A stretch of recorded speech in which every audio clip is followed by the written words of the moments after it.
He was Russia's first Tsar, a visionary who built an empire. He was also a paranoid tyrant who nearly destroyed it. His name was Ivan IV Vasilievich, and the world would come to know him as Ivan the Terrible. But that name barely captures the contradiction at the heart of this man, a reformer and a despot, a brilliant strategist and a broken psyche, a figure so complex that historians have argued about his legacy for 5 centuries. To understand Ivan is to understand how one traumatized boy became the architect of an age, and how that same man unleashed a reign of terror that would echo through Russian history. His shadow still falls across the world today. He ruled for over 50 years, longer than almost any monarch of his era. He transformed a fragmented medieval principality into the foundations of what would become one of the largest empires in human history. He built armies, rewrote laws, conquered khanates, and opened trade routes that stretched from the Volga River to the English Channel. He was brilliant, devout, and visionary.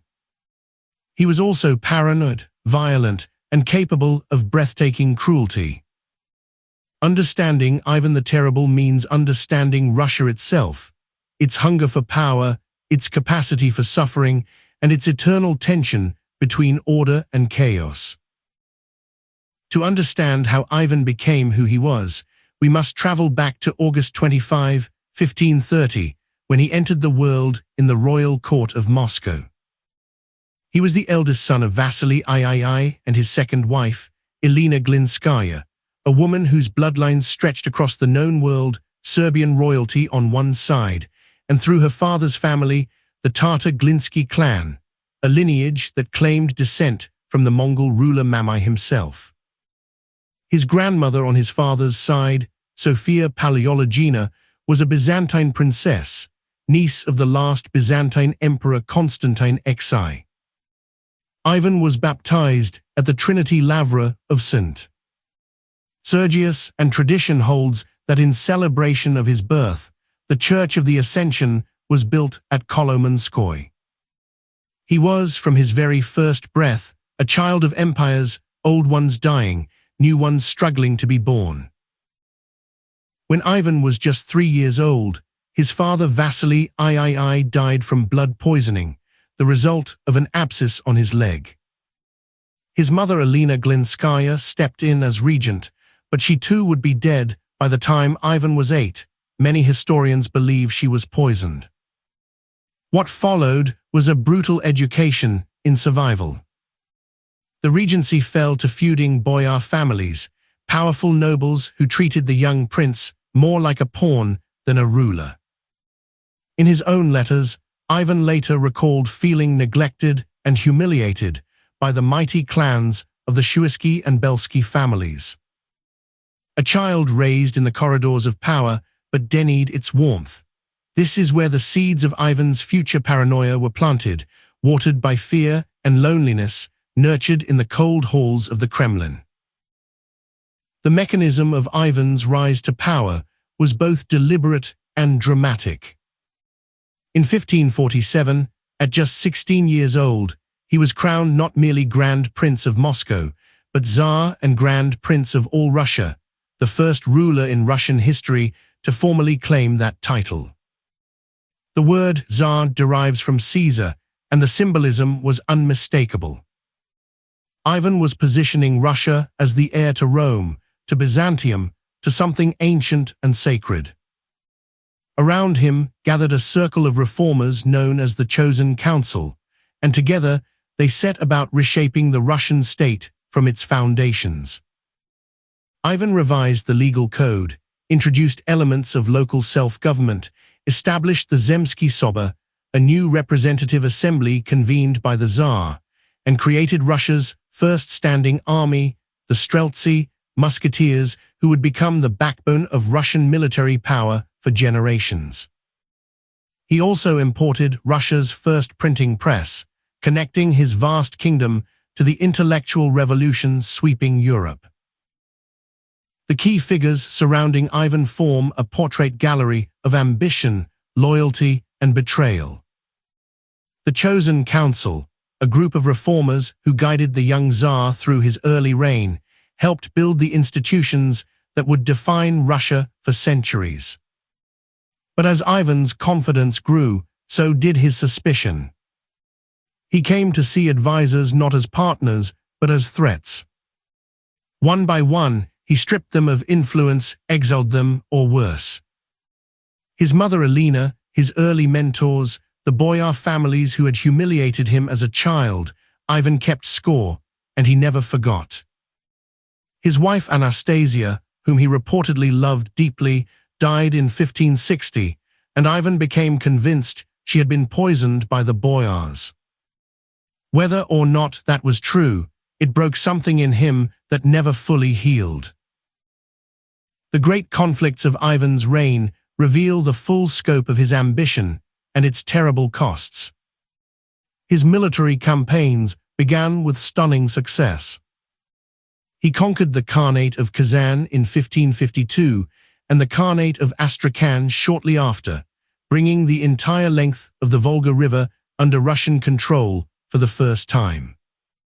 These were monumental victories, celebrated across Russia as a triumph of Christian civilization over the remnants of Mongol power. But Ivan's hunger did not stop there. In 1558, he launched the Livonian War, a brutal 25-year conflict aimed at securing Russian access to the Baltic Sea and the trade routes of Europe. The war ravaged Russia. It drained the treasury, depopulated entire regions, and ultimately ended in failure. Russia lost Ingria and failed to take control of Livonia. During this same period, the Crimean Tatars burned Moscow itself. Ivan's empire was simultaneously expanding and bleeding. It was in the darkest years of the Livonian War that Ivan unleashed his most terrifying instrument of power, the oprichniki.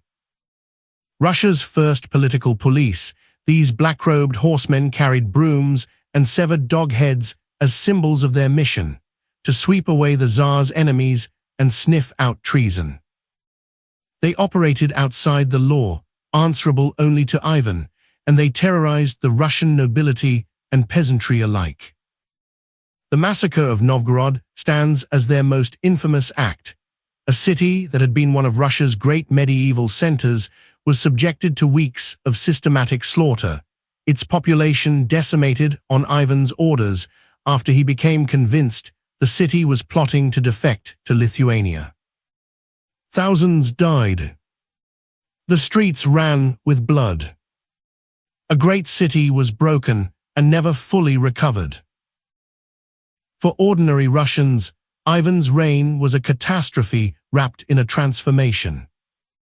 The conquests of Kazan and Astrakhan opened new lands and trade routes, bringing prosperity to some. But the oprichnina, the system of terror Ivan imposed, devastated the agricultural heartland. Peasants fled or died. The economy collapsed in many regions. The Streltsy gave Russia military power, but that power was bought with the suffering of the common people who fed and funded it.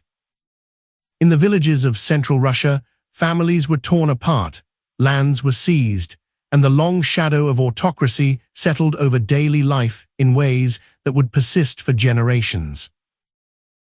Among the lesser-known details of Ivan's story is the complexity of his epithet itself. The Russian word Grozny, which gave rise to the terrible, does not actually mean terrible in the modern sense of defective or evil. It means something closer to formidable or inspiring, or one who inspires fear in enemies while commanding obedience from his people. Scholars like Edward L. Keenan have argued that Ivan's monstrous reputation in Western Europe was partly the product of anti-Russian propaganda during the Livonian War, Renaissance-era travel literature that portrayed him as a sadistic Oriental despot. The epithet Grozny was not even widely attached to Ivan during his own lifetime.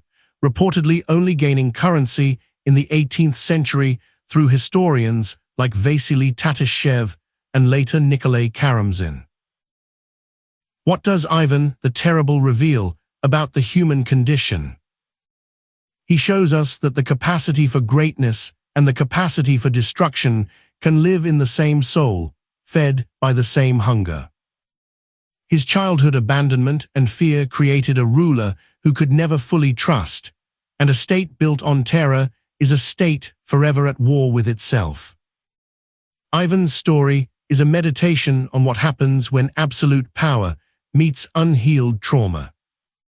The institutions he built, the standing army, the legal reforms, the Zemsky Soba, outlasted his cruelty. But so did the culture of fear, the precedent of political terror, the idea that the ruler stands above the law. The tragedy of Ivan's final years is almost unbearable. In a fit of rage, historians generally believe he struck and killed his own eldest son and heir, Ivan Ivanovich, in 1581. He may also have caused the miscarriage of his daughter-in-law's child in the same violent episode. The man who had built an empire destroyed its future with his own hands. His remaining heir, Fyodor Ivanovich, was politically ineffectual, and when Fyodor died childless, the great Rurik dynasty, which had ruled Russia for centuries, came to an end. What followed was the time of troubles, a period of civil war, foreign invasion, and catastrophic instability that nearly destroyed the Russian state entirely. Today, Ivan the Terrible remains a figure of fierce debate in Russia and beyond.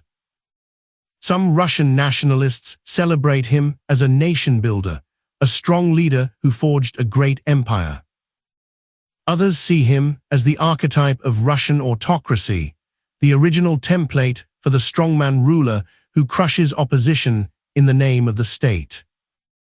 His shadow falls across centuries of Russian history, from the Tsars who followed him to the Soviet leaders who studied him.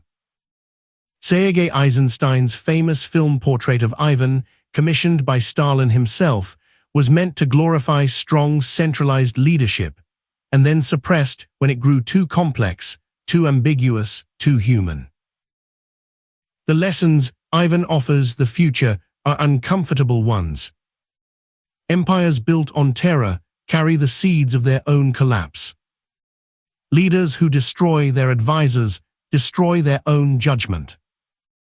A state that cannot tolerate dissent cannot adapt, and a state that cannot adapt cannot survive. Russia's transformation under Ivan from a medieval principality into a fledgling empire was real and remarkable. But the cost, measured in lives, in lost generations, in a culture of fear that embedded itself into the national psyche, was staggering. As we look at the world today, at the recurring appeal of strongman leadership, at the seductive promise of order enforced by fear, Ivan the Terrible stands as both a monument and a warning. The terrible and the formidable, it turns out, are never as far apart as we might hope.